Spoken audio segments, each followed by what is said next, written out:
حضرت مالک بن دینار فرماتے میں نے 60 حج کیے. ایک حج کے موقع پر میں نے بڑا رش دیکھا، لاکھوں کا اجتماع ہوا. میری باتوں کی سمجھ تو آ رہی ہے نا آپ دوستوں؟ جو نہیں بول رہے انہیں بھی آ رہی ہے نا؟ اللہ جزا دے. کہتے ہیں لاکھوں کا مجمع تھا تو میرے دل میں خیال آیا. میں نے کہا اے اللہ، اتنے لوگ آئے ہیں، ان کا حج قبول بھی ہوا ہے کہ نہیں؟ فرماتے ہیں میں سوچ رہا تھا تو رات کو نا خواب میں نے کسی کہنے والے کو کہتے ہوئے سنا کہ سب کا قبول ہو گیا ہے. بلخ کا رہنے والا محمد بن ہارون بلخی ہے، اس کا حج قبول نہیں ہوا. فرماتے ہیں شہروں کے علیحدہ علیحدہ خیمے لگتے تھے. اب بھی آپ حج کرنے جائیں تو پاکستانیوں کی رہائشیں علیحدہ ہوتی ہیں، انڈین کی علیحدہ، بنگلہ دیش کے علیحدہ، مصری، یمنی، سب لوگ علیحدہ علیحدہ رہائشیں ہوتی ہیں، جھنڈے لگے ہوتے ہیں ملکوں کے. کہتے ہیں میں نے سویرے اٹھ کے ڈھونڈنا شروع کر دیا. ڈھونڈتا ہوں وہ بندہ ملے.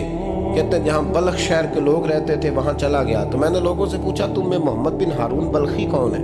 لوگ کہنے لگے وہ تو بڑا نیک آدمی ہے، پرہیزگار ہے، بڑے بولے بالے، بڑے اللہ والے. ریاض آپ کو بس ہم ہی جانتے، وہ تو بڑا نیک ہے، پرہیزگار آدمی. میں نے کہا اچھا کہاں ہے؟ انہوں نے کہا پہاڑ کے پیچھے اس نے خیمہ لگایا ہوا ہے، ساری رات عبادت کرتا ہے، سارا دن روزہ رکھتا ہے، قائم اللیل ہے، صائم الدہر ہے. کیا بات؟ فرماتے ہیں میں ان لوگوں کی بات سن کے حیران ہو گیا کہ مجھے کیا بتایا گیا، یہ کیا کہہ رہے ہیں. فرماتے ہیں میں پہاڑ کے پیچھے گیا. حضرت مالک بن دینار علیہ رحمہ فرماتے ہیں جب میں وہاں پہنچا تو میں نے اس شخص کو مصلی پہ بیٹھے دیکھا. کثرت عبادت کے آثار اس کے وجود پر نظر آ رہے تھے. سیدھا بازو اس کا کٹا ہوا تھا. فرماتے 2 رکعتیں مکمل کر کے نا میں نے اسے السلام علیکم کہا تو مجھے کہنے لگا وعلیکم السلام، آپ مالک بن دینار ہیں؟ میں نے کہا بڑی اس کی فراست ہے. فرماتے پھر اس نے ٹھنڈی سانس لی، کہنے لگا آپ کو خواب آئی ہوگی کہ میرا حج قبول نہیں ہوا. فرماتے ہیں مجھ پر اور بجلی گری کہ کیا کہہ رہا. فرماتے میں نے کہا یار لوگ بھی تیری تعریف کر رہے ہیں اور تیری بصیرت بھی بڑی ہے، تو یہ ماجرا کیا ہے؟ کہنے لگا آپ نہ پوچھیں. یہ کہہ کے اس نے رونا شروع کیا، دیر تک روتا رہا. میں نے کہا نہیں یار تو بتا. کہنے لگا نہیں آپ نہ پوچھیں، آپ ناراض ہوں گے. میں نے کہا میں نہیں ہوتا، تو بولنا. کہنے لگا حضور 24 سال ہو گئے مجھے حج کرتے ہوئے، 24واں حج ہے میرا، اور ہر سال کوئی اللہ کا ولی آ کے بتاتا ہے کہ جا چلا جا تیرا کوئی نہیں قبول ہوا. بے پروائی ویک سجن دی جتھے کسے دی پیش نہ جاوے، انہیں تاجاں والے در در رولے تے منگتیاں تخت بٹھاوے. آزم کسے نو کارا ملدا ہی کوئی کعبے خالی آوے. کہتے ہیں اس نے مجھے کہا حضور 24واں حج ہے، ہر سال کوئی بتاتا ہے. میں نے کہا تیری غلطی. کہنے لگا میں اپنی ماں کا نافرمان. میں نے کہا واقعہ کیا ہوا؟ کہنے لگا حضرت اللہ نے مجھے دولت دی، مال دیا، زمینیں دی تو میں عیاش ہو گیا. امام مالک بن دینار رحمۃ اللہ علیہ فرماتے ہیں مجھ سے کہنے لگا پیسے آئے تو میں عیاش ہو گیا. رمضان کا مہینہ تھا، عصر کے بعد میری اماں افطاری کی تیاری کر رہی تھی. میں گیا، میں نے کہا شراب پی ہوئی، اماں روٹی دے. تو اماں کہنے لگی شرم کر، روزہ رکھا نہیں تو جنہوں نے رکھا ہے ان کا تو خیال کر. کہتے اماں کی بات کا مجھے غصہ لگا. میں کہا کرتا ہوں بد نصیب ہے وہ بیٹا جس کا باپ اس سے بات کرتے ہوئے ڈرتا ہے کہ پتہ نہیں کہاں سے بولے گا. بد نصیب نہیں وہ بیٹا جس کی ماں اس سے بات کرتے ہوئے سہم جاتی ہے کہ پتہ نہیں کون سی بولی بولے گا. بد نصیب نہیں کہ ماں باپ بھی جس سے کھول کے بات نہ کر سکے.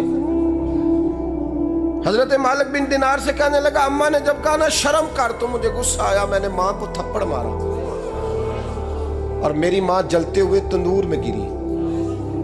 لوگوں نے مجھے پکڑ کے اندر بند کر دیا کمرے میں. ساری رات میں شور سنتا رہا پر نشے میں دھوت رہا. سویرے آنکھ کھلی تو میری بیوی بیگ باندھ رہی تھی. میں نے کہا کہاں جا رہی ہو؟ کہنے لگی جو ماں کا نہیں بنا میرا کیسے بنے گا. میں نے کہا میری اماں کا وہ تو لوگوں نے رات کو ہی دفن کر دی جنازہ پڑھ کے. تڑپ کے کہنے لگا مجھے کیوں نہیں بتایا؟ تو کہتے ہیں لوگ کہنے لگے تیری مرتی ہوئی ماں کہہ گئی تھی اسے میرا منہ نہ دیکھنے دینا. میرے جنازے کے قریب نہ آئے۔ حضرت مالک بن دینار فرماتے ہیں جب اس نے یہ بات سنائی تو میں نے بھی اس کے منہ پہ تھپڑ مارا۔ میں نے کہا تو اسی قابل ہے۔ کہتے ہیں وہ رونے لگا، حضور دعا کرے اللہ مجھ سے راضی ہو جائے۔ کہنے لگا جب ماں کی انتقال کی خبر ملی تو میں نے کلاڑی لے کے وہ ہاتھ کاٹ دیا جس سے ماں کو مارا تھا۔ میں نے ساری جائیدادیں خیرات کر دی۔ 24 سال ہو گئے، 24 سال ساری رات نماز پڑھتا ہوں، روزہ رکھتا ہوں، حج کرتا ہوں، پر ہر سال کوئی آ کے کہتا ہے جا دوڑ جا تیرا کوئی نہیں قبول ہوا۔ حضور دعا کرے مالک راضی ہو جائے۔ فرماتے ہیں میں تھپڑ مار کے آ گیا، میں نے کہا تجھ سے راضی ہو جائے اتنے ظالم سے؟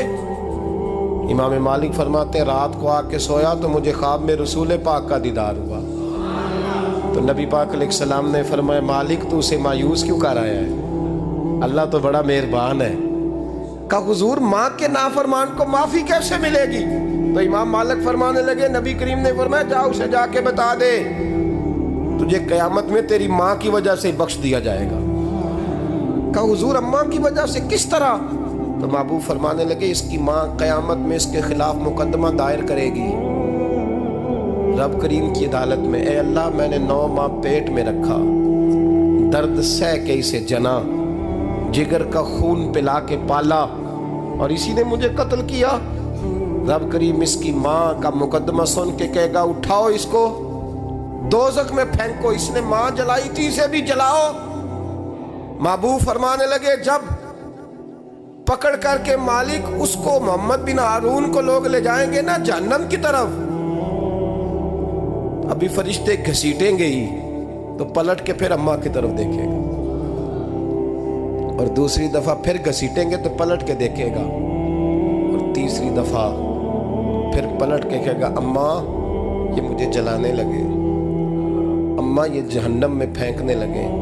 میرے حبیب فرمانے لگے وہ جل کے مرنے والی ماں وہاں بھی بول پڑے گی، کہے گی یا اللہ چل میں نے معاف کیا تو بھی معاف کر دے، اے اللہ میں نے معاف کیا تو بھی معاف کر دے، اللہ تو معاف کر دے اسے۔